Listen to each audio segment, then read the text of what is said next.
네, 자금난으로 지금 바이오 기업들의 상황이 좋지 않다고 합니다. 그런데 이 자금난은 바이오 기업뿐만이 아니라 전통 제약사까지 영향을 미치고 있다고 하는데요. 오늘 관련 내용 알아보도록 하겠습니다. 현재 지금 상황이 좀 어떻습니까? 네. 매출을 이제 쉽게 내기 쉽지 않은 이제 바이오 벤처만 어렵다 이렇게까지만 해도 알고 있었는데 최근에는 이제 안정적인 현금 흐름을 이제 자랑하는 전통 제약사들도 돈줄이 말라서 자금 마련에 어려움을 겪고 있다고 합니다. 최근에 일동제약이 메리츠증권을 통해서 300억 원을 단기 차입을 했거든요. 일동제약 자기 자본이 1,982억 원인데 여기에 15%에 달하는 금액입니다. 네. 이번에 결정을 이제 하게 되면서 회사의 단기 차입금이 1,300억 원에서 1,600억 원으로 불어났고 이자 부담도 그만큼 커지게 됐습니다. 거의 자기 자본에 육박하는 상황이 됐네요. 네, 그래서 일동제약의 차입 결정을 이렇게 하면서 이제 지주 회사인 일동홀딩스가 이제 서울 양재동에 있는 사옥을 이제 부동산 담보로 제공하기도 했습니다. 그래서 일동제약은 지난 5월에 구조조정 계획도 발표를 했습니다. 네. 임직원 대상 희망퇴직 프로그램을 진행을 하고 있는데요. 그동안 사실 일동제약이 R&D에 굉장히 많은 그 연구 개발 그 비용을 써왔습니다. 그래서 투자금을 계속 늘려가면서 신약 개발에 계속 역량을 쏟는 이제 모습을 보여줬는데 그러다 보니까 수익성이 악화되면서 10분기 연속 적자를 기록을 했거든요. 10분기요. 네, 그래서 결국 이렇게 구조조정 그리고 뭐 단기 차입금 증가 뭐 이런 쪽으로 이어진 게 아닌가 하는 분석이 나옵니다. 네, 지금 뭐 일동제가 말씀을 해주셨는데 10분기 연속 적자, 거기에다가 단기 차입, 구조 조정까지 하고 있는 상당히 안 좋은 상황으로 이해를 하면 될 것 같습니다. 혹시 다른 데는 없습니까? 네, 있습니다. 그 삼일제약 같은 경우는 올해 4월에 120억 원 규모 전환사채를 발행했습니다. 예. 베트남에 있는 의약품 위탁 생산 공장 시설에 들어간 이제 투자금을 상환하려는 그런 목적이었는데요. 삼일제약은 이제 베트남에 이제 이 공장을 설립을 하기 위해서 2018년부터 전환사채와 신주 인수권 부사채를 이제 꾸준히 발행해서 자금을 조달해 왔습니다. 이 때문에 현재 미상환된 사채가 656억 원에 이르는 상황입니다. 그런데 지난해 말 기준 삼일제약의 현금성 자산은 19억 원에 그치고 있거든요. 그래서 지금 유동성 압박이 이것도 상당히 큰 상황입니다. 네, 지금 현재 미상환 사채가 659억 그리고 현금성 자산이 19억밖에 되지 않은 상황이어서 상당히 지금 안 좋은 상황으로 이렇게 받아들여야 될 것 같습니다. 자, 안정적인 현금 흐름을 자랑하는 전통 제약사들이 이 정도일 텐데 바이오 기업들은 더 하겠네요.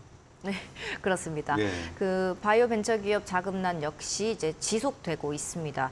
피플바이오, 클리노믹스, 뭐 LNK 바이오, SCM 생명과학 같이 뭐 이런 이제 중소 바이오 벤처들이 주주 배정 유상 증자를 통해서 운영 자금 마련에 나서고 있고요. 진원생명과학, CJ 바이오 사이언스, 셀리드 같은 업체들도 운영 자금 조달을 목적으로 이제 유상 증자를 진행을 하고 있습니다. 네. 중소벤처 기업부 자료를 봤더니 올해 1분기에 국내 바이오 의료 부문 투자액이 1,520억 원이었거든요.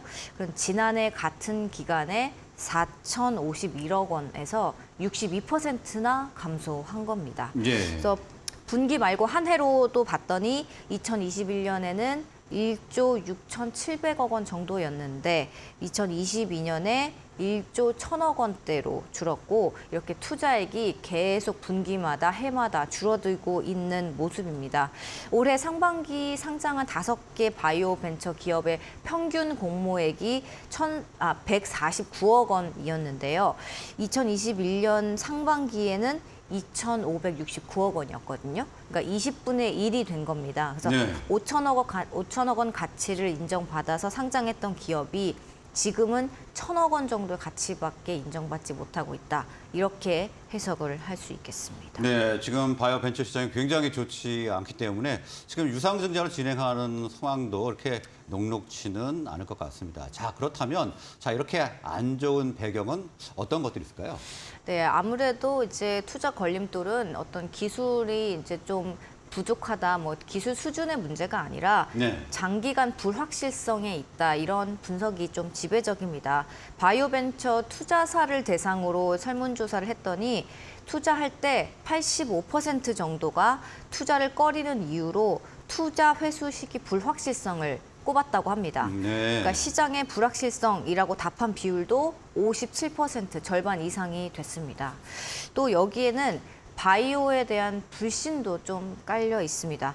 많은 바이오 기업들이 이제 성공 기대감을 이제 한껏 부풀리면서 투자금을 많이 받았는데 정작 결과물을 내놓은 그런 기업은 손을 꼽을 정도이기 때문인데요. 네. 그래서 이제 윗세대까지는 제약사업 환경이 좋아서 뭐 실적과 수익성이 이제 우수했고 인력도 많이 충원하고 뭐 이런 상황이었다면 지금은 이제 각사가 허리를 졸라맬 수밖에 없는 상황이다.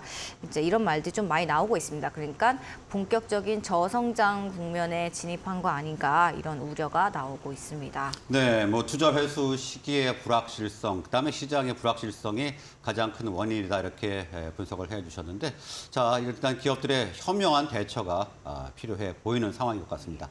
오늘 말씀은 여기까지 듣도록 하겠습니다. 고맙습니다. 네, 감사합니다.